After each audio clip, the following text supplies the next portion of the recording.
Hello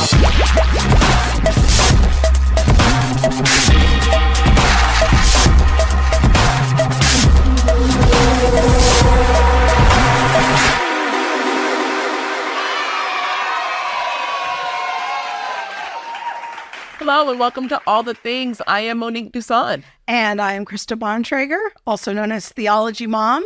And this is the show where we talk about all the things related to God, the Bible, and real life. And we are kind of continuing the conversation from last week's show. We talked to Dr. Mark David Hall from Regent University. Yeah, about religious freedom. And boy, there was a lot of energy, a lot of questions that came. Thoughts, came up. I think we're going to have to maybe get a few more guests in here to continue that conversation and continue to tackle that topic. It is such an important conversation, looking at things like the separation of church and state, or, what jurisdiction does the state or the federal government have over religious institutions? When can we worship? When can we not? Does the Constitution or the federal government have any jurisdiction to tell us that? And what is the difference between the freedom to worship and the freedom of religion? So many good thoughts.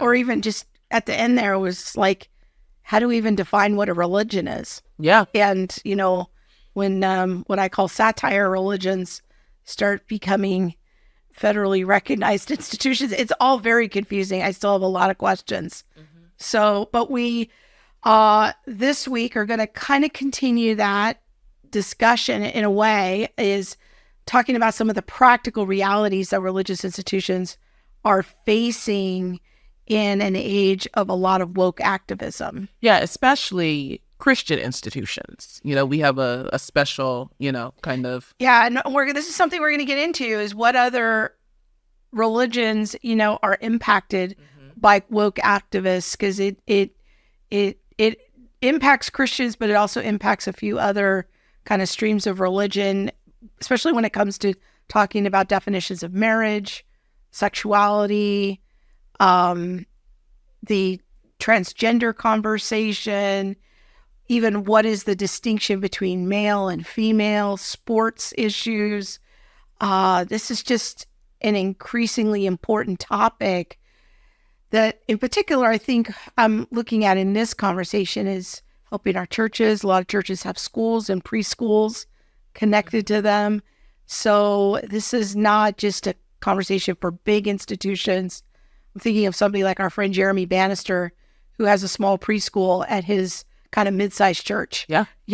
There in New Mexico. It really is getting more tricky in an age of a lot of hostility. Of how do we navigate all that? Yeah, and as it gets more tricky, we're thankful for, institutions and people like Nathan Berkeley, who we're going to have on in a minute, and the Religious Freedom Institute for paving a way and going before us to be able to help us think through what are the legal, steps that you can take early to be able to protect your organization. How do you think about some of these things? We have to, recognize that we don't just have to be at the whim of every, maybe progressive person who comes in and wants to challenge us on something. And, there are protections and ways that we can think about things and protect ourselves early so that we are prepared rather than trying to play catch up. Yeah, that's good. And some people might remember the name Religious Freedom Institute. We had on Nathan's boss a few weeks ago, Dr. Eric Patterson. He came on and talked to us about just war theory. And so glad to have Nathan Berkeley. He's the communications director at the Religious Freedom Institute on the show. Welcome, Nathan.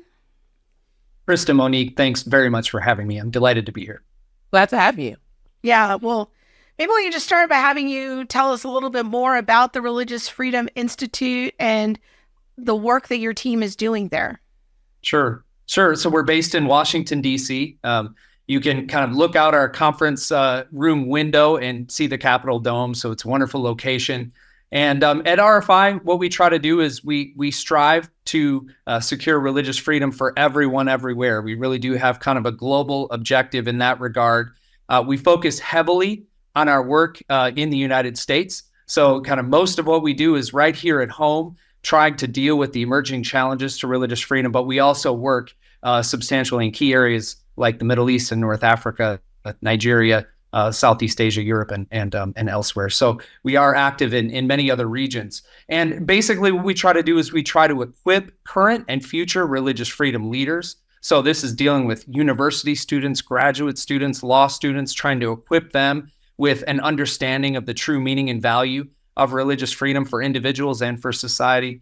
But then we're also trying to equip current leaders of religious nonprofit organizations that we'll talk about later today, policymakers, scholars, other religious leaders. So that equipping function is core to who we are. But then we're also heavily involved in kind of being a convener.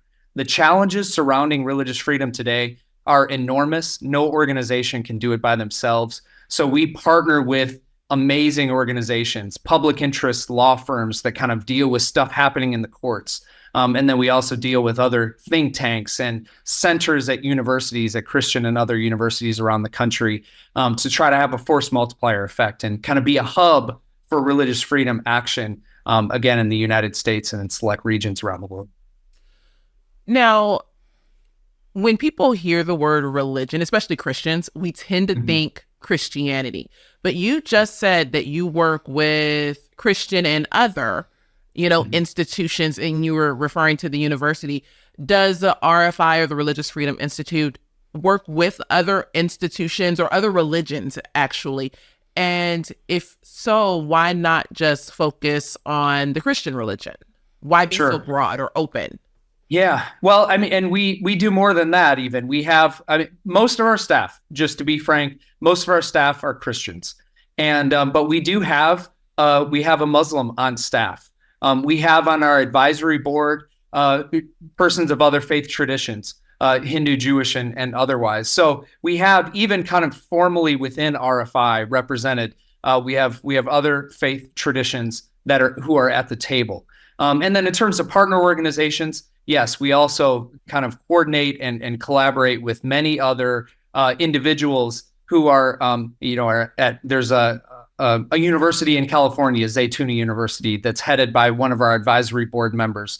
That's a Muslim university. We also have board members who are of the Jewish faith and are Jewish scholars of natural law. So we have many that we try to collaborate with. But I'll put it like this: at RFI, we don't have a starting point for religious freedom, in which we argue that religious freedom is important because all religions are equally true.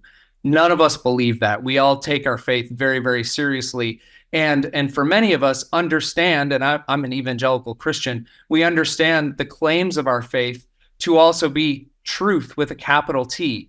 So it's not that religious freedom is important because all religions are equal in truth. None of us believe that. It's that all persons are equal in dignity, and they have the right by virtue of that dignity, or should have the right, to pursue answers to ultimate questions about the nature of God, the nature of human flourishing, where we come from ultimately, and where we're going, and that sort of thing. And so they have the right to seek answers to these questions and to live in accord with what they find in them. And they shouldn't, in that process, be subject to legal coercion, to cultural intimidation, or to violence. And so it is that human dignity that rests at the core of why we think religious freedom is important, not because all religions are equal in truth. Go ahead and break it down, Nathan. I was going to follow up with another question, because I was like, wait a minute, how does this work? What are the foundational tenets and principles that we can all get to the table? You done broke it all the way down, Nathan Nate. In fairness, we get this question, and we should get this question, especially from Christians. So what I hear you saying is that you guys all come to the table to defend the religious freedom because of the dignity, value, and worth of the human, to be able to seek some of the foundational questions and answers that are common to all people. Exactly.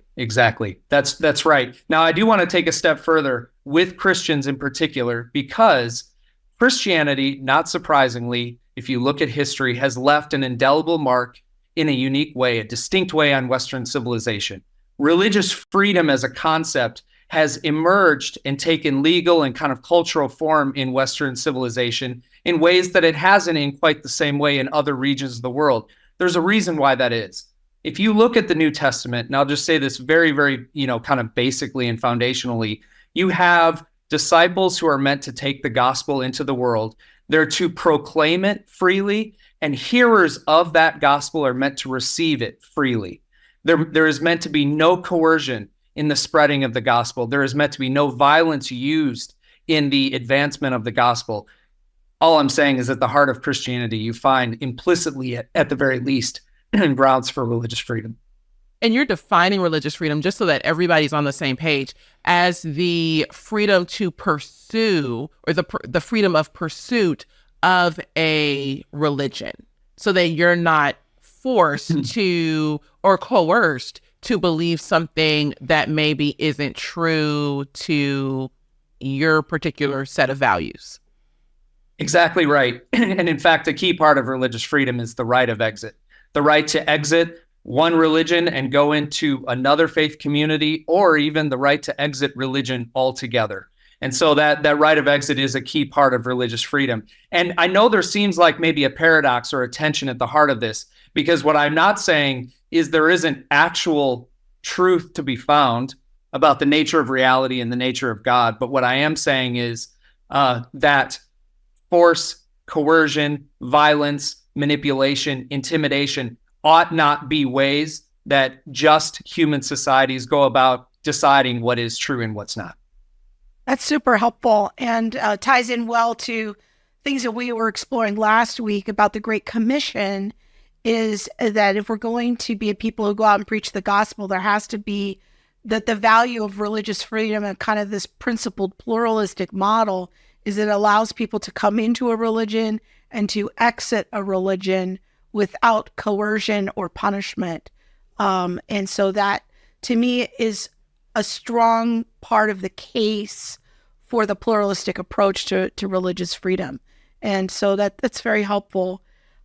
So let's also address another concern I think people are going to have coming into this conversation, because there are some voices out there in evangelicalism who are saying, look, religious organizations are not being targeted by progressive activists. That's just an overreaction. It's ridiculous. It's a persecution complex. It's not happening. This is just a bunch of Christian nationalists crying wolf. So paint us a picture a little bit there of, is it a real concern that progressive activists are wanting to come into Christian organizations for the purpose of undermining or fundamentally transforming them? I think that to deny that this is happening, and that it's happening in such a broad and sort of kind of multi-sector way in our society is to be burying your head in the sand. I mean, if you look at Christian K through 12 education, if you look at faith-based foster care and adoption, if you look at Christians in healthcare, and I mean specifically hospitals and clinics, Christian pregnancy resource centers, if you look at Christian small businesses, especially that do provide services in the wedding industry, I want you to think about how vast and how broad the swath of American life is in what I just named in those institutions. And I don't even know, I might have missed Christian universities and colleges. I mean, there are Christian institutions in every one of those areas who have been targeted with public smear campaigns, with aggressive government administrative action, applying non-discrimination laws in particular around sexual orientation and gender identity, and then lawsuits. So if you kind of take all of these different means of activists, of progressive, radicals attacking Christian institutions in these ways, this is happening all the time.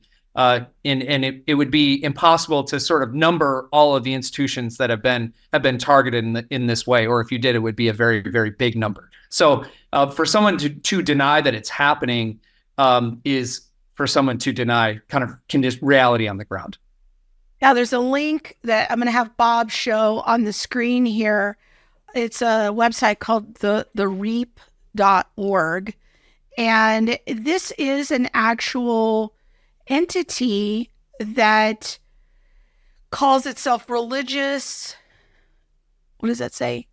religious exemption accountability project. Yeah, accountability project, which I find that wording very interesting. But this is an institution that is of a religious orientation and seems to be Christian influence. I would call it a Christian progressive organization that is trying to target, to some degree, institutions that hold to a more traditional or orthodox view of marriage and sexuality. So they see themselves right on their website as helping the marginalized from abuse, what they call abuse, discrimination, and hardship. And part of their project involves accountability for institutions that hold to a traditional view of marriage and sexuality. And they do see themselves as coming from a Christian point of view of sorts. So this does seem to be out there. This kind of ethos is out there about noticing the differences between these two streams, even in Christianity. Perhaps you could comment on that. Yeah, I think it's really important to characterize what they're doing in the way that you did. And you're taking seriously the mission that they understand themselves to have. And just disparaging people when we think they're wrong in profound ways. Well, one, it's not a way that Christians should ever conduct themselves. So I appreciate the fact that we're taking seriously the project that they think they're undertaking. But what I will say is, in effect, what they're trying to do, and they operate in two kind of ways. One is this massive class action lawsuit that they filed against the U.S. Department of Education to, and I'll try to be as simple as I can in describing this, to cut off federal funding from Christian universities and colleges that maintain traditional views on marriage, sexuality, and the natural distinctions between male and female, and universities that kind of put those beliefs into practice on their campuses. And so and the biggest way that they're trying to do that is to say that these universities are violating Title IX, which deals with discrimination on the basis of sex, which has then been expanded to include sexual orientation and gender identity. But they're saying that basically having rules at an institution of higher education that, conforms to Christian teachings on sexual morality, those rules, just in having them, is a mode of discriminating against persons who identify as LGBTQ. And that's part of the problem. The other thing that REAP is doing is trying to train students on these campuses to kind of infiltrate them and undermine them from the inside. And so you have REAP targeting them externally with funding, mostly, again, through federally backed student loans, which would be taken off the table for Christian universities if they were to prevail in this lawsuit, but also training students, sometimes even students in the application process, knowing that they're going in to be a disruptor and to undermine the institution, but also just training students who are already there who maybe end up changing their mind on a number of things in the course of just being a student at one of the universities. So internally and externally, they're targeting them. They're targeting these Christian universities. But what I want to point out is there's a deeper issue going on here, which is that now it is often considered a form of harm to refuse to affirm persons in their sexual expressions. And this deeper issue is one I think that just has to be kind of dealt with head on, because it's confusing for people. People don't want persons who understand themselves to be LGBTQ to be discriminated against. But what they've done with this word discrimination is basically take it and apply it in a particular way, that refusing affirmation, refusing, having certain codes of conduct around sexual expression on these campuses, just the mere fact of it being on the books based on Christian teachings is a form of harm that must be remedied. And that's, well, one, it gets the nature of the human person wrong, because we are not our actions. But it also takes Christian morality and it imperils it. It basically says that its mere existence is a form of offense that must be remedied by the law. And that's a real problem for Christian universities that want to remain faithful to historically orthodox teachings on matters of sexuality that have been true for Christians for 2,000 years. Nathan, is this like the new long march through the institutions, or is it something, bolder, where people are just like coming in? When I think about my university, Biola, where I went and did my undergrad, I can recall professors who were there then who upheld a very progressive worldview, and they flew under the radar and they did what they needed to do, talking to students and things like that. But it wasn't institutional. It wasn't across the entire body of Biola. When we think of an organization like REAP and sending students in with a specific agenda, knowing that a conservative university would not affirm pronouns and things like that. Is this the new long march through the institutions where students need to sit and just, begin targeting really slowly? Or is this hurry up, go in and create havoc? Yeah, I do think it's the latter at this point. I would put it like this. I mean, you have students and some others like REAP who are trying to empower them to go in and not be free to be dissenters in these spaces, but to change the spaces themselves. I mean, what it's losing sight of the fact that, Christian universities and other Christian institutions, they want to operate in accord with, Christian convictions. They want to actually have integrity in all that they do. And these students are claiming the institutions often for themselves, like saying, this is our university, this is my university. And they have no intention of kind of respecting what the institution is and what it stands for. So I think there is a general impatience in all things social change in our society at this point, and a real acceleration of kind of what people are willing to put up with what period of time.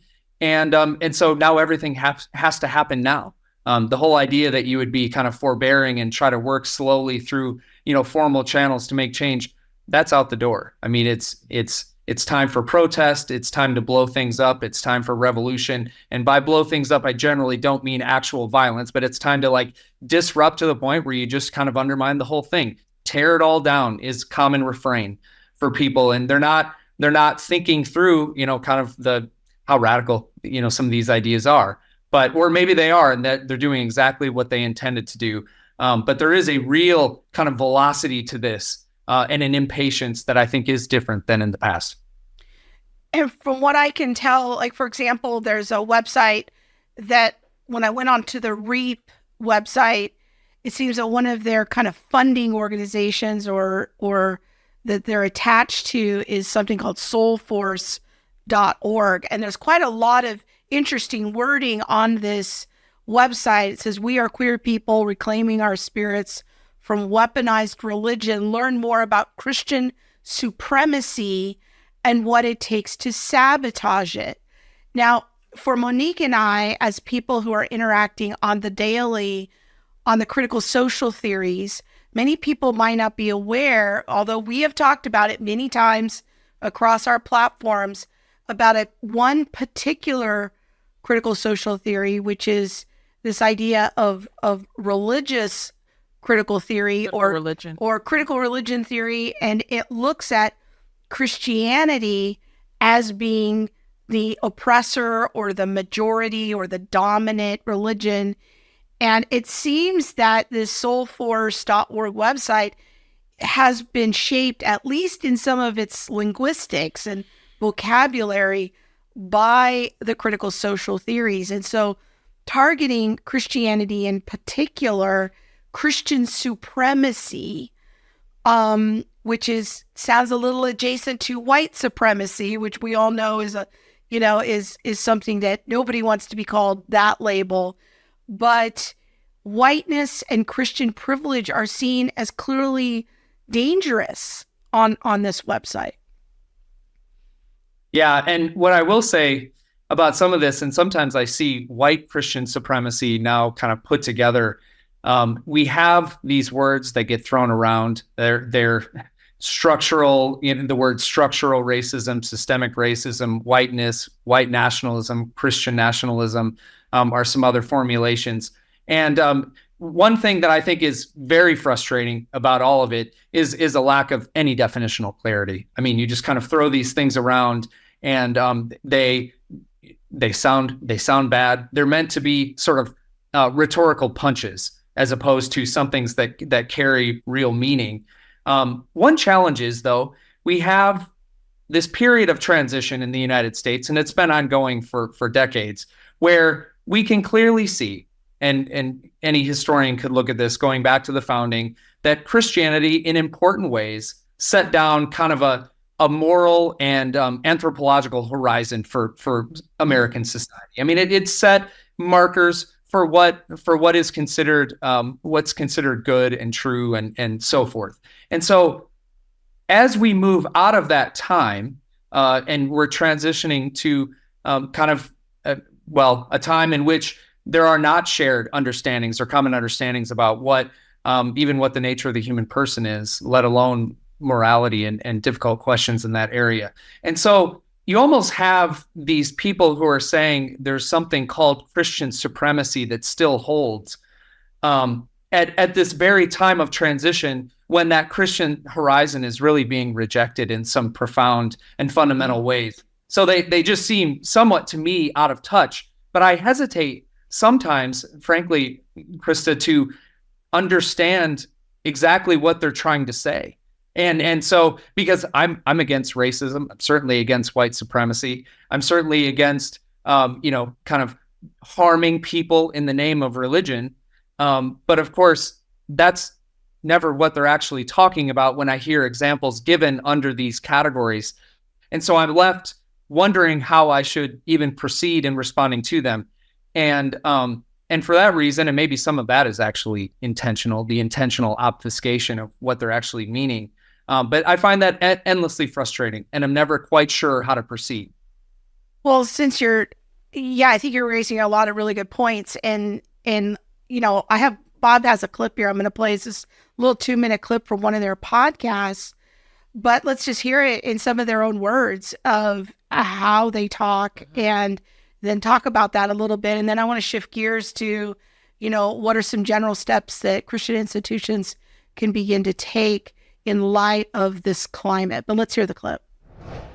At the age of 23, 12 years after I first picked up that Life Application Bible, I entered what would be my final training camp as a Blackstone Legal Fellow at Alliance Defending Freedom, the most powerful legal advocacy organization for white Christian supremacy in the world. And it almost killed me. Paul is now an attorney and activist who, for the past 12 years, has been trying to make sense of how he went from being a little homeschooled kid living on a farm to a dangerous weapon of the religious right. What I have learned is this. Among the greatest threats to human rights and democracy in the United States are the thousands of predominantly white religious schools, colleges, and seminaries that provide an unregulated ecosystem in which white Christian supremacy thrives and marginalized people are abused. Just to set this up, we want you to know that we put together this podcast to uncover the very real political threat posed by the educational pipeline of white Christian supremacy. These educational ecosystems play a major role in the culture wars we see erupting today around things like Black Lives Matter, critical race theory, don't say gay, and anti-trans legislation. We aren't born with racist or transphobic beliefs. They are taught to us by our families, our churches, and our schools. The pastors and priests who preach against homosexuality, abortion, and Black Lives Matter are taught these messages at predominantly white religious schools. These schools are often controlled by a religious hierarchy or board of directors, composed of older white Christian men, or those they have taught to think like them, such that voluntary changes in racist or homophobic policies and beliefs are extremely difficult and rare. Okay, so that's just a little sample from that podcast that I thought kind of explained a little bit more of their point of view in their own words. And there we hear them talk about people coming from our position of the traditional marriage position as being abusive or abusers. It's a threat. They characterized it as being white Christian supremacy. And in particular, at the end there, you hear them talk about the boards are staffed with older white Christian men and those who, I don't know, have trained under them or think like them. So there's definitely a clear association that they're trying to make to the problem is white people, Christians, the people to traditional marriage. These are seen as threats and abusive and white Christian supremacy. Yeah. It's almost synonymous now. And we brought this out a couple of years ago, but, even with that Smithsonian infographic where they were defining whiteness, really whiteness had so much to do with Christian ideals that it's hard not to think that they wouldn't at some point collapse into the same funnel. Yeah. So what we're talking about here again is the technical term for it is critical religious studies. Or critical religion theory. Critical religion theory. Studies. Yeah. Okay. I don't know if you want to jump in with any more comments on that, Nathan. Yeah, well, I mean, the observation I have is simply this. If you look at these evangelical spaces that they're raising, most alarm about, they do tend to be not exclusively, but majority of white people populating these spaces. So I guess that's really all they're trying to say, because when I think about the work that whiteness is doing, or the word white in terms of white Christian supremacy, what it's actually doing, it's basically just a way to say these people are doing, saying, and espousing things I disagree with. And that's why I'm just trying to get at kind of what are they really getting at? Because when I hear the examples of what they're trying to give it real Christian institutions of advancing, of putting forth racist ideas or putting in place racist policies of some sort, I just don't see any actual examples. I'm not surprised by that at all, by the way. I wouldn't think I would find any actual examples. But so when it comes time to be specific, what I see is it's just a way to add emphasis, a way to add a rhetorical punch to what they're trying to say, because one of the worst things you could be called is a white supremacist. So let's call the Christians who disagree with us white supremacists in some way. It's, I suppose, effective rhetorically, but I just don't know how it intersects with reality in any actual Christian institutions that I'm aware of. I think that's such a good point of, it skirts around truth and it skirts around reality. There is no objective reality truly in this type of framework, because when we think about truth comes regardless of color. And so a question that, as historic Christians, we would ask is, well, is it true? Is it true that racism is at play? And if it's not true that racism is at play, what's really the harm being done?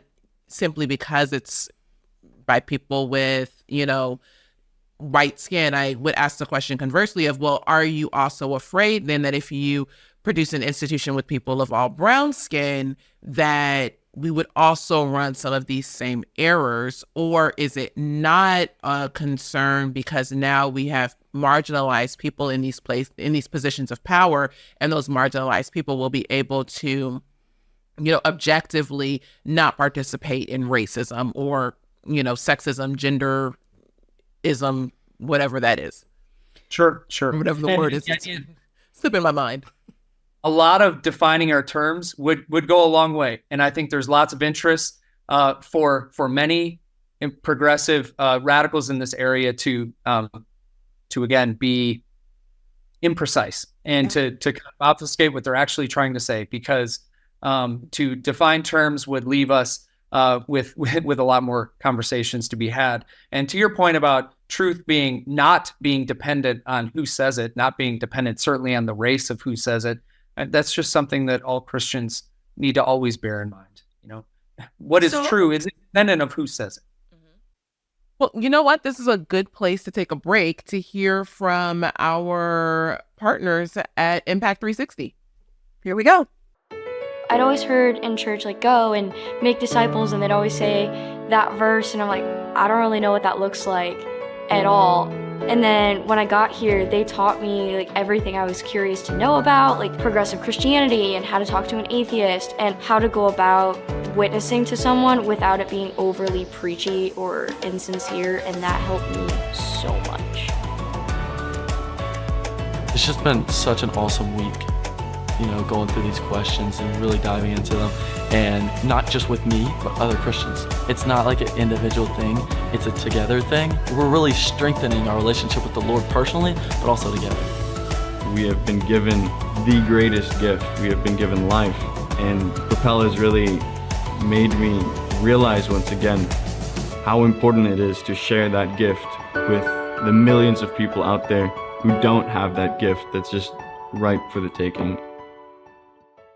And once again, we want to draw your attention to the program of Propel.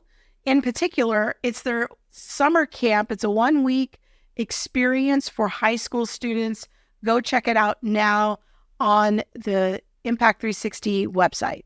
I want to kind of get into now some of the steps that Christian institutions can take. I think defining your terms is a critical step, and I'm sure we're going to talk about that. But if we're going to think about helping our institutions be able to persevere, on the one hand, we've got legal challenges to the nature of religious freedom. It's fairly embedded in the First Amendment. We talked a lot about that last week.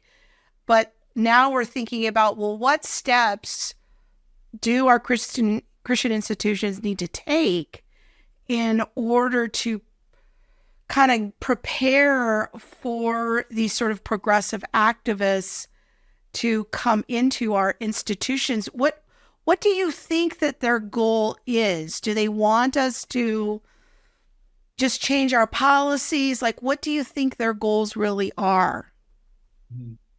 Well, I think many activists that take a much broader view of what their project really is about is their goal is to push these institutions out of American public life. They are, if you think about what a religious institution is, and certainly including Christian organizations, they are visible manifestations of faith in society. They are intended to take religious convictions and put them into concrete form in a way that they can act in society and be acted upon in a way that they're visible to their neighbors around them. And so when these institutions represent ideas or reflect ideas that some woke ideologues vehemently disagree with, their mere presence becomes a form of offense. And so I think the easiest way to answer that is they just want these institutions to either change, to be unrecognizable to what they are right now, meaning change so much that they cease to be what they once were, or to vacate the premises, just get them out of public life so they no longer have to be this visible manifestation of ideas that they disagree with. So what are some steps, and generally speaking, I'm sure that there's specifics that we don't have time to drill into, but what are just kind of some broad steps that Christian institutions can take in order to prepare for this kind of progressive activist penetration? Yeah, I mean, I think in two categories in this respect. One is think about how to be consistent and transparent. And so all I mean by that is think about all areas of a Christian organization, okay? And this, again, this is whether it's a social service organization, whether it's a university, a K through 12 school, a hospital, whatever the case might be. What would it look like to achieve full alignment with your religious mission, your religious character, your religious identity, full alignment with those convictions across all areas of the organization? And that would mean from your HR policies, the way you recruit and hire employees, the way you even think about kind of the expectations you have around employees, the way you think about the kinds of health insurance you offer, and then also the way that you offer your goods or services. Because there are some times where even the way you do your actual, your work, the work itself, has distinct edges that need to be shaped deeply by your Christian convictions. Then there's also kind of an element of transparency. And by this, I just mean how does a Christian institution present itself externally to the world around it? It's really important for, mission statements and how you represent yourself on your website and the kinds of messaging you have when you engage with reporters or journalists in various settings. What does your social media presence look like, if that even makes sense to have one? So it's important that you're transparent about who you are. And there are some limited exceptions to that rule, but being transparent about who you are publicly and being consistent in how you apply your religious convictions across your organization. If you get those two big areas right, you'll be in a much better place, not only to be a respected kind of civic neighbor in your community, but also if you do end up getting drawn into a lawsuit, you'll have a much better and more solid basis for making a religious freedom claim in court than you would be if you're somewhat inconsistent. And I can explain more about why that would be, but consistency and transparency, those are two important ways for organizations to think through in a very comprehensive way how they can be faithfully Christian. I want to emphasize one more thing. It is not just that this makes that transparency and consistency in terms of kind of putting those things into practice makes you more resistant to being engulfed in controversy or, makes you better prepared for a lawsuit if that comes.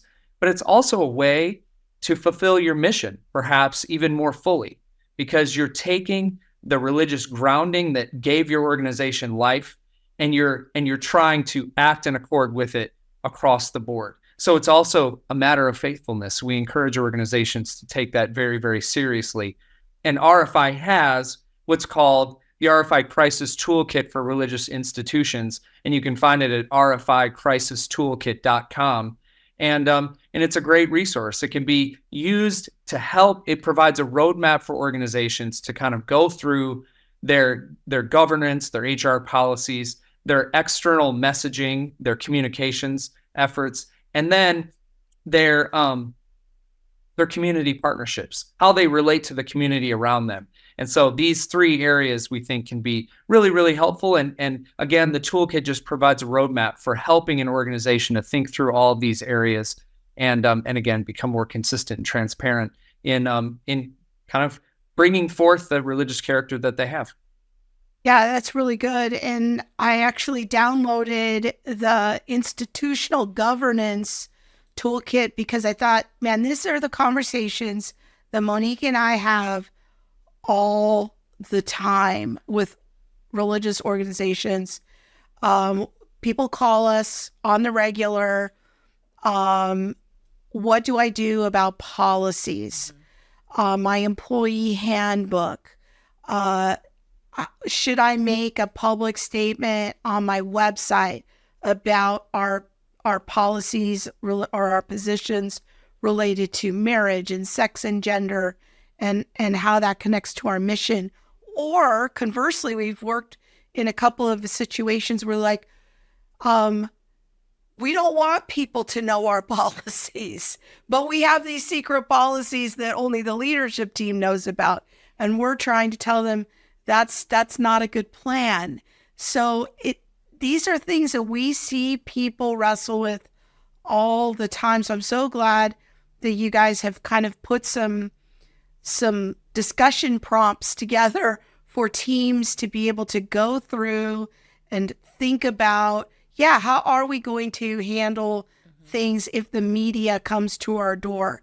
How can we think about our hiring practices and that sort of a thing? So just like 3 critical questions that you ask in the religious or the institutional governance kit. You said, does your religious faith deeply animate your institution? That's an important question for people to ask, especially as a more like social program type of thing. Has your institution adopted a statement of faith? This is vital, and people would be surprised at how minimalistic many institution statement of faith is. That's something we do all the time in encouraging people to make their statement of faith more robust. Does it have a mission statement? If so, does that statement articulate the institute's mission in ways that are connected to its religious grounding? Yeah. Vital questions. I appreciate the boldness that the toolkit is written. It specifically says your institution should not approach this legal landscape passively. Religious institutions, especially those with orthodox moral teachings and witness, are under assault in American law and culture. Despite the existence of important protections, the courts do not always interpret the law as safeguarding morally orthodox religious institutions. To protect and maintain your identity, mission, and work, you should begin implementing practices concerning governance, human resources, and other areas that put you in the strongest possible position to benefit from all applicable legal protections. I love that because it's really in your face. It's like, hey, look, here's what's going on. This is what time it is. We're going to, undergird you a bit to be able to get to that place. Yeah. But make no mistake about it, you really need to do this. Yeah. Yeah. And importantly, what you don't want to do is start to take these recommendations, this roadmap, and put it into practice when you're already engulfed in a crisis. Yes. Clear thinking when the controversy is already, knocking at your door is extremely difficult. So we're really trying to encourage in this crisis toolkit, if you look at it carefully, it's take action before the crisis comes. Don't be anonymous in your community and have no one know anything about you until the day comes when you're engulfed in controversy. And now they look at you with suspicion as opposed to knowing you fully beforehand. Don't think about how would you engage with media when you've already got journalists banging on your door. It's very, very difficult. And the same thing with your policies. Don't rewrite policy in a crisis. Rewrite it or reform it when you're clear-headed. You can sit down with your team, be very deliberate in thinking through from convictions to action. How do we put this into practice in a way that can help us to be more faithful to God's calling on this organization? Do that before the crisis comes. So that's one area, that's policies. That's more of that upper level things that presidents may do with boards and things like that. What about for the lower level structure of an organization, the hiring? What can Christians do to protect themselves in the hiring process? Yeah. So one thing that is laid out in the toolkit is to think carefully about job descriptions, about your recruiting process generally, the kinds of questions you would ask during interviews. And, frankly, we're in a time where Christian teachings, as we've discussed many times already, even on this episode, Christian teachings on marriage, sexuality, the natural distinctions between male and female, abortion, other things, these are sources of great division in our society. And so it is probably worth Christian institutions that want to take those teachings seriously and remain, kind of continue to act in accord with them to incorporate those teachings into their hiring process, into the job descriptions they write. I mean, give candidates a fair opportunity to assess what you're really about. And maybe some of them will decide, I'm going to decline entering into this process. Like that, I can't affirm that. I can't go along with what this organization teaches, and I'm going to bow out of the process. Now, if you have someone who is a bad actor and they're aiming to deceive you intentionally, that's another set of issues. But allow the hiring process to do the good work that it's intended to do, to get the right people for your team, the right people who affirm historical Christian teachings on these matters. And you can do that by having, as part of the job description itself, the affirmation of certain core teachings that your organization wants to lift up and kind of remain consistent with. So that's one part of it. Yeah, I think that's so important. We do that and have done that from day one at the Center for Biblical Unity, even for volunteers. Yeah. That we have them in, every volunteer, has a job description of sorts. And in that is that they hold personal beliefs and convictions and life choices that are consistent with our statement of faith, our position statement, and our code of conduct. And that these are things that we are very upfront with people about, people who are contract workers, people who are formal employees, board members, academic advisory council members, so that not only our donors know exactly who we are in ministry with, but also that they know up front, like, this is what I am getting into. And it's totally okay. If people disagree with us, that's fine. It might not be a good fit for them, and that's okay. We won't have a judgment about that, but we want to let people know up front, hey, this is what we're about. And doing that from day one, we find people appreciate that level of transparency. Yeah. Well, I can say, just based on what you've just described, your center would not be the best candidate for the toolkit because you've already contemplated so many of the provisions in it. I mean, all that you just named are key aspects of what the toolkit encourages, because it's not just about hiring. Some of it is about, how do I engage with my own board, even your own donor base, to make sure that they understand what you're all about, and being transparent and clear, and helping them to understand, kind of how you move from your core convictions into action in your organization. You all have done a great job with it, and that's what the toolkit aims to help other institutions achieve. Yeah, but it's so vital, and I just can't tell you. We talk to people almost weekly about institutions who didn't have these things in place, and then they started into drift, or they had more progressive people that got hired because there weren't protocols in place. And then now they're trying to turn the institution around. And that's some of the work that we do. And that's hard work. I think another thing is talking to people in their interview process so that it's fair for everybody. It's the same question for everybody. But, asking about someone's personal testimony. How did you come to faith? What is your understanding of the work that we do? What is your understanding of our point of view?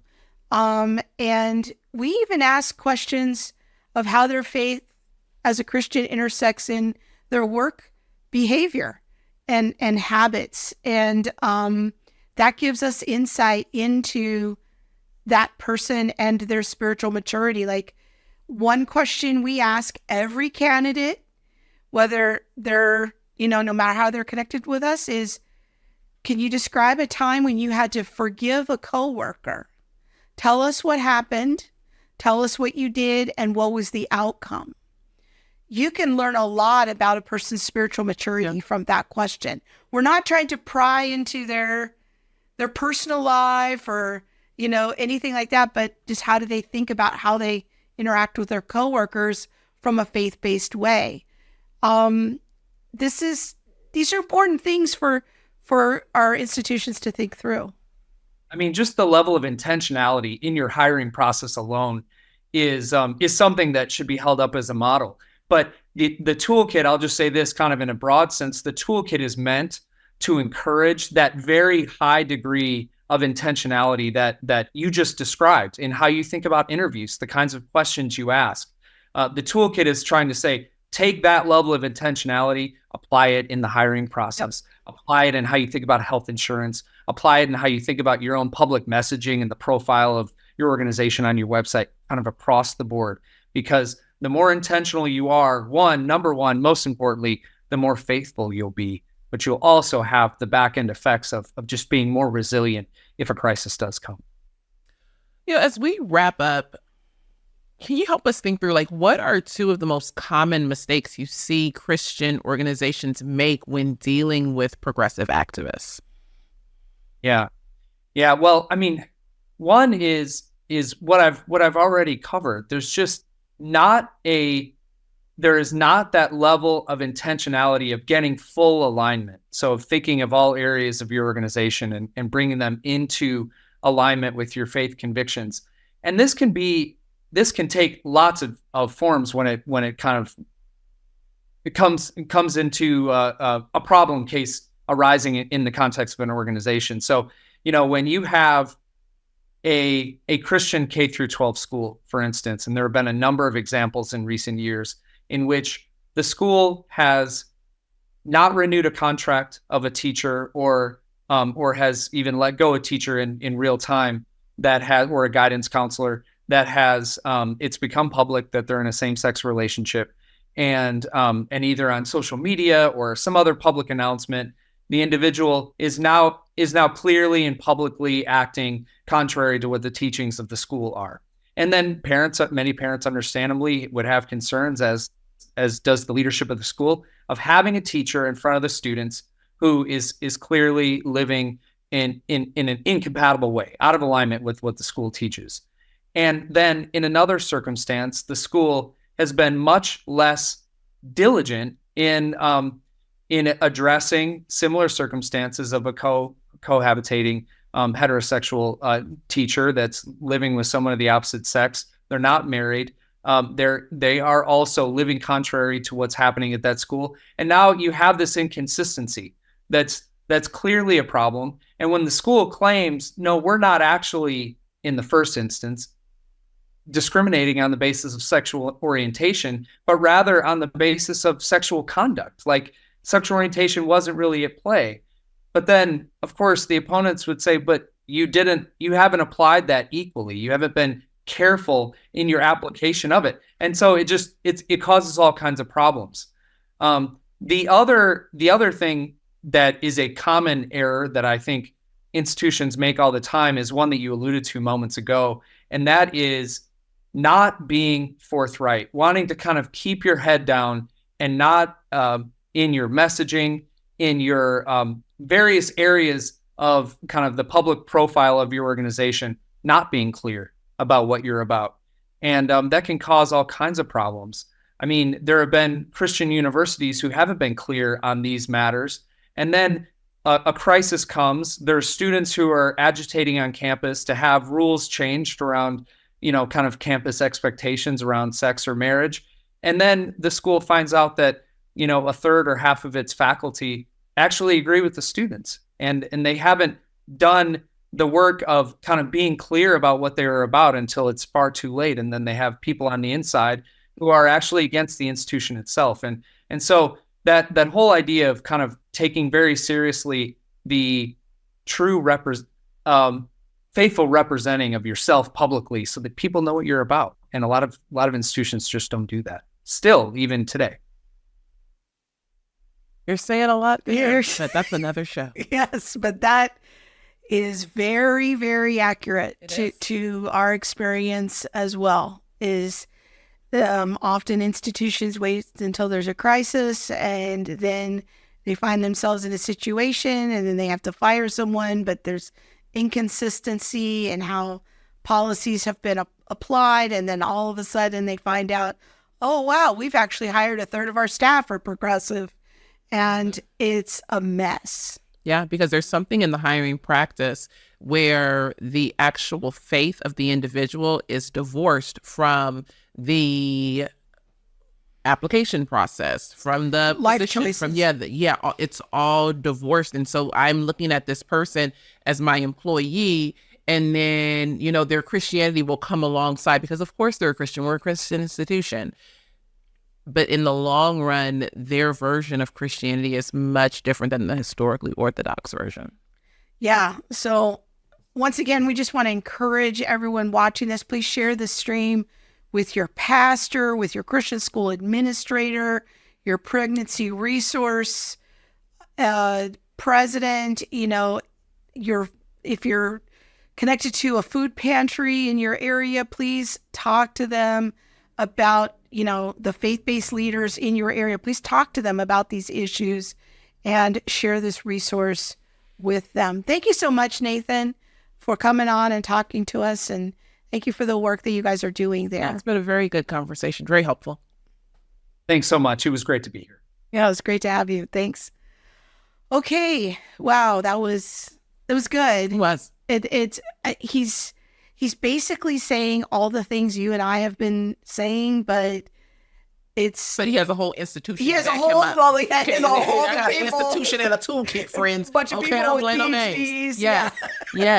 Yes. And so because he has an institution, a toolkit, and a bunch of people with PhDs, we say go and check out the Religious Freedom Institute and refer it to religious leaders and people who are not religious leaders, because you don't know who has influence or has the ear of somebody else who is in a place of influence. Yeah. Yeah.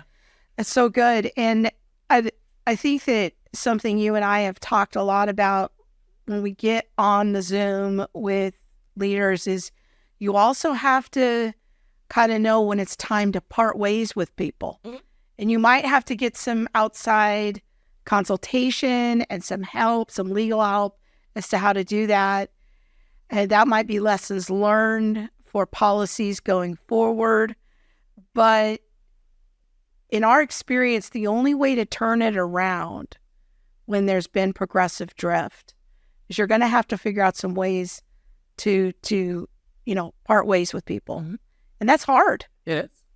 It's very hard. It is. But we need to remember, one, our mission and the values of the organization and all that. But we also want to make sure that the organization is around to continue their mission, to continue to proclaim, to continue to evangelize, and to stand on the truth of Scripture. Yeah. Yeah. Well, this has been a great conversation. I have a blog post coming out. I think it's coming out in March. It's called 5 podcasts to help you hire better. And I'm putting all the conversations we've done publicly in one place. Awesome. To help people be able to resource their leaders. So this is going to be the 5th part of that. But I've done a number of conversations on hiring issues and things to think about from different points of view. And so watch for that blog post coming soon.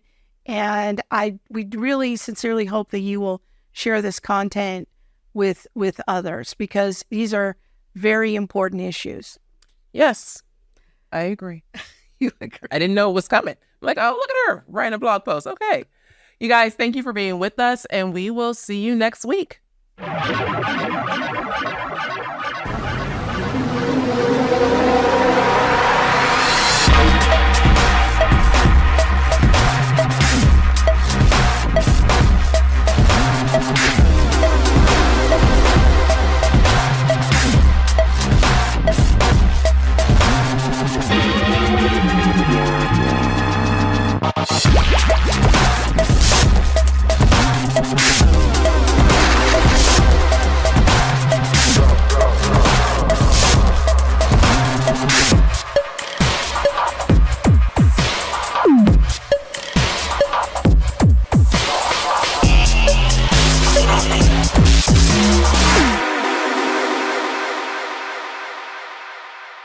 There's nothing